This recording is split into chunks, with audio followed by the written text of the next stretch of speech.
free kick ตัวเดียวมันง่ายดิสิอันดีคนมันต้องได้เกา free kick ตัวเดียวมันจะลิสิบ้านะพอดิ้งขาดนะ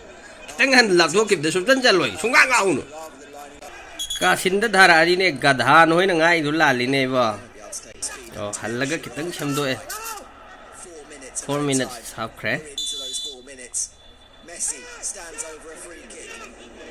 minute อันนี้จังฮัลเลย free kick องค์กลางหน่อยหัวมันทุ่มมีกัน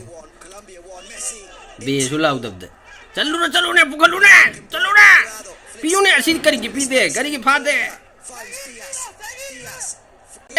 ऐसी फाउ ने पियो ने ऐसी हाई दली दली फा दरกันด้วยเนี่ยปักตุ๊ตัวว่าสิมีจังไม่คันไหนดิก็ไม่ให้ดูหน่อยสิ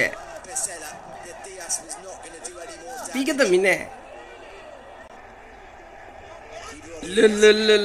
la loi đâu re मतलब loi đâu re lu ये बता रहे डगुल ये बता रहे लु